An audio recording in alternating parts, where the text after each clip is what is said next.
그거는 성경이 우리들에게 그렇게 살라고 이야기를 하고 있기 때문에 그렇습니다. 성경을 우리들이 함께 본 말씀 속에서 우리들에게 분명하게 이야기를 하고 있습니다. 악을 선으로 이겨라. 그렇게 이야기를 하고 있죠. 악을 선으로 이겨라. 이 말을 가지고 우리가 철학적으로 접근할 필요는 없습니다. 왜냐하면 이 말이 바울이 편지를 보낼 때 있어서 철학적 논쟁을 하자고 보낸 그런 글이 아니기 때문에 그런 것입니다. 일상을 살아가는 사람들에게 주었던 그런 신앙적인 교훈입니다. 악을 선으로 이겨라. 근데 제가 여러분들 앞에서 지난 일주일 동안 한 번도 욕 안 하고 살은 돈 얼마 될까 물어봤던 것처럼 하나의 얘기긴 하겠지만 우리는 악을 선으로 이기라고 하는 이 말씀대로 살아가는 것이 무척 힘들고 버겁다고 하는 것을 우리는 온몸으로 체험을 우리는 하고 있습니다. 악을 선으로 이기는 것, 간혹 우리는 그렇게 합니다. 하지만 우리는 늘 그렇게 잘 이기면서 살지 못합니다. 누군가가 나에게 악의적인 그런 행동을 하게 될 때 우리는 우리 마음속에서 일어나는 그 분노의 마음 그리고 미움의 마음을 우리는 느끼게 됩니다. 그리고 우리는 그 분노의 마음, 미움의 마음을 가지고 나에게 악의로 대한 사람에게 대해서 되갚아 주려고 합니다. 그게 우리들이 가지고 있는 그런 모습인 것이죠. 그런데 그런 모습을 가지고 있는 나는 어떤 사람인가요? 나는 그리스도인들입니다. 나는 그리스도인이죠. 우리가 그리스도인이 된 것이 어제 오늘 일이 아니죠. 아주 오래전에 우리는 예수 그리스도를 만났고 우리는 복음을 받아들였고 그래서 우리는 그리스도인이 되었습니다. 그런데 질문은 그겁니다. 복음이 우리 안에 들어오게 되면 그냥 우리 안에 들어와 있는 그 복음이 우리를 저절로 변화시키는 것 그런 건 아니었습니까? 그 대답에 대해서 여러분들에게 이야기를 드립니다. 그 대답은 여러분 뭘까요? 그 대답은 분명합니다. 그 대답은 아니오입니다. 우리가 사람들을 볼 때 그리스도인들이 착각을 하는 것이 있습니다. 뭘 착각을 하냐면 복음은 필연적이다. 그러나 자동적은 아니다. 이 말을 많은 분들이 착각을 하고 있습니다. 복음은 사람의 성품 그리고 행동을 자동적으로 통제하지 않습니다. 복음을 내가 받아들였다고 해서 자연스럽게 나의 성품이 달라지고 내가 거룩해지고 내 행동도 뭔가 좀 달라지고 그렇게 되지 않는다는 그런 뜻입니다. 그게 복음이 자동적은 아니라는 말입니다. 하지만 복음은 자동적은 아니지만 복음은 필연적입니다. 복음이 필연적이라고 하는 말은 어떤 뜻이냐면 복음이 나에게 가르쳐주는 그런 삶의 방향, 지시하는 것들, 그것에 대해서 예로 대답하고 그리고 그런 선택을 하게 됐을 때 그 선택은 필연적인 결과를 낳는다는 이야기입니다. 그런 선택이 만들어내는 그런 결과에 있어서 의외성, 우연성 그런 것은 존재하지 않습니다. 그렇기 때문에 복음을 가리켜서 필연적이라고 이야기를 할 수 있는 겁니다. 예를 들어서 이 미랄이 땅에 뿌려진다고 했을 때 그 미랄이 땅에 뿌려졌다고 해서 그래서 내일 당장 그 미랄이 그냥 다 커버리고 그래서 이 밀줄기에 밀이 주렁주렁 달리지는 않습니다. 어떻게 되죠? 땅에 뿌려진 그 밀이 땅으로 들어가야 되죠. 그리고 뿌리를 내립니다. 그리고 또 뿌리를 내리면서 이 영양분 흡수하고 그리고 물을 흡수합니다. 그것만으로 충분하지 않죠. 햇빛도 받아야 되죠. 그렇게 하면서 밀은 점점 커갑니다. 그런데 그런 좋은 상황만 생기는 것 아닙니다. 병충해가 있죠? 그리고 뜨거운 날씨도 있죠. 사나운 그런 또 비바람도 찾아옵니다. 그거를 견디게 됩니다. 우리가 먹고 있던 빵, 다 밀에서 나온 것들이죠. 그 밀은 바로 그런 모든 시간들, 그 모든 과정들을 거치고 그렇게 태어나서 우리에게 오게 된 겁니다. 밀이 땅에 던져지고 그리고 많은 밀알을 만들어내기까지 정말 치열한 이 자라남의 시간들 그리고 그 과정들이 필요합니다. 그런데 이 밀이 땅에 떨어지고 그리고 그 치열한 그 과정들 그리고 그 시간들을 버텨내면 어떻게 되죠? 그러면 그 밀은 반드시 자라고 그리고 밀알들을 맺게 됩니다. 그 심어졌던 그 밀알에서 나중에 보니까 사과가 달린다거나 아니면 벼가 달리는 그런 일이 있습니까? 없죠. 그게 바로 필연적인 겁니다. 제가 밀알을 가지고 비유를 드렸는데 이게 우리의 신앙에서 이건 뭘까요? 이 밀알이라고 하는 것 그거는 다른 것이 아니라 복음입니다. 우리가 복음을 받아들였습니다. 여기 있는 모든 분들이 그 복음을 받아들였습니다. 그런데 그 복음이 우리 안에 들어가서 자라고 맺어 나가는 그 열매에 있어서는 차이가 납니다. 왜 차이가 날까요? 같은 예수님을 믿죠? 같은 교회를 다니죠? 같은 설교를 듣습니다. 같은 성경을 가지고 말씀을 봅니다. 그런데 어떤 사람을 보게 되면 그 사람의 그 모습 속에서 예수 그리스도의 향기가 느껴집니다. 정말 향기가 느껴져요. 그런데 어떤 사람을 보게 되면 그렇지 않아요. 어떤 사람을 보게 되면 불쾌한 냄새가 나고 함께 있고 싶어 하는 그런 마음이 들지 않습니다. 어떤 사람은 원수까지도 용서하고 너그럽게 대하는데 어떤 사람은 아주 작은 일에도 쉽게 분노하고 민감하게 반응합니다. 왜 이런 차이들이 생겨나게 된 걸까요? 시간의 차이, 그것만으로 설명하기에는 뭔가가 충분하지 않습니다. 사람 안에 들어왔던 그 복음이 이렇듯 열매에 있어서 다른 형태를 보여주고 있는 것. 그것은 단지 복음을 언제 받아들였는가의 그 시간만의 문제는 아닙니다. 그보다 더 결정적인 차이는 무엇이냐면 농부가 밀을 키우는 것과 같은 그런 씨앗에 대한 돌봄, 식물에 대한 그런 수고가 우리 안에 있었는가 아닌가 하는 것이 바로 그것이 우리의 열매의 모습을 결정을 짓고 있는 것입니다.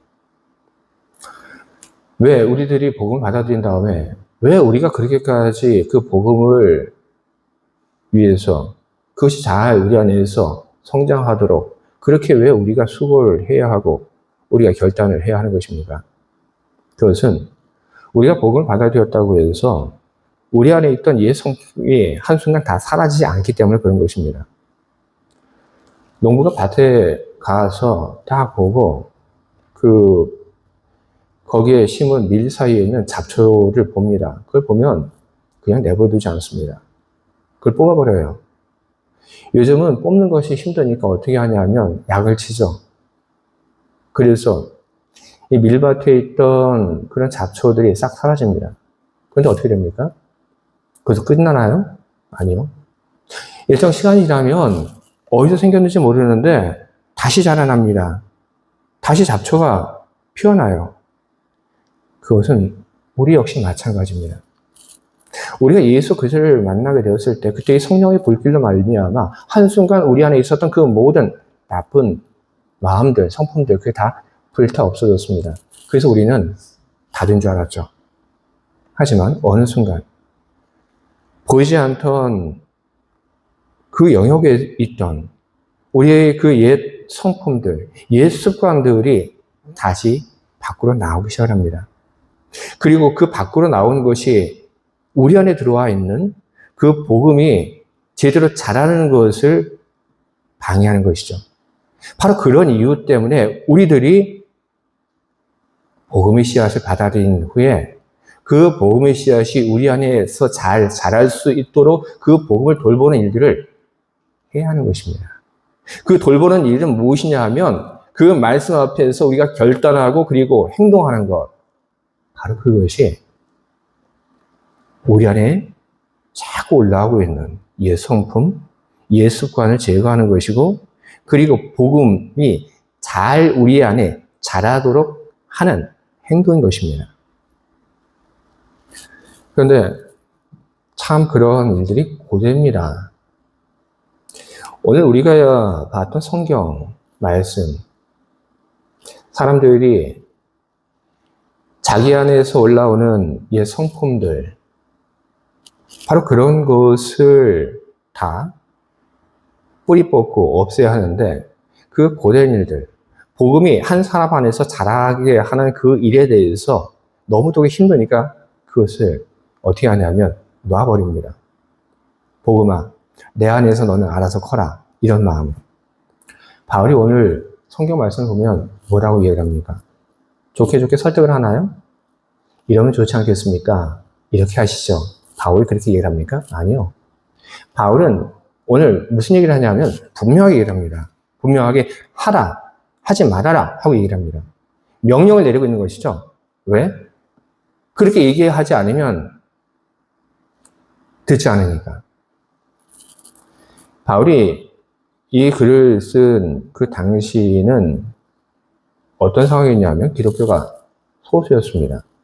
그리고 이 로마서라고 하는 이 제목이 이야기를 하는 것처럼 바울이 편지가 향한 곳이 바로 로마입니다. 거기에서 기독교는 소수였고 그리고 유대교와 교리적인 마찰을 빚고 있었습니다.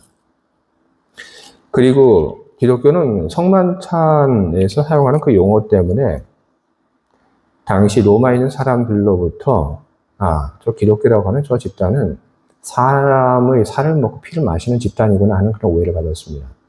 그 오해가 점점 커졌죠. 그리고 기독교는 그 당시에 주인과 종이라고 하는 그 개념을 삭제해버렸습니다. 그리고 모두가 형제였고 자매였던 것이죠. 하나님 안에서 우리는 다 동일한 하나님 자녀이고 형제와 자매였다. 그런데 교회 밖에 있던 사람들은 교회 안에서 사용하는 그 말로 인해서 기독교 저 집단은 성적으로 이상한 그런 집단이야. 그런 결론을 내버리게 되었습니다. 또 기독교는 황제 숭배를 하지 않았죠. 그래서 기독교는 여기저기 참 걸리는 것이 많았습니다. 적들이 참 많았습니다. 신자는 사실과는 전혀 다른 일로 인해서 주변 사람들이 그 악의에 노출되어 있었습니다. 그래서 공격을 많이 받았죠. 억울한 일들을 많이 받았습니다. 그래서 그런 일을 당할 때마다 억울해했고 분노해했고 싫어했고 자기가 받은 만큼 되돌려 주려고 그렇게 했습니다. 하지만 바울은 이해를 합니다. 그렇게 살아서는 아무것도 달라지는 것이 없습니다. 그렇게 살아서는 그 누구도 복음이 주는 그 풍성함 속에서 살아갈 수 없습니다. 악을 악으로 갚으려고 하는 바로 그 마음을 내려놓으십시오. 세상이 이야기하는 그 권위를 내려놓고 선으로 악을 이기십시오.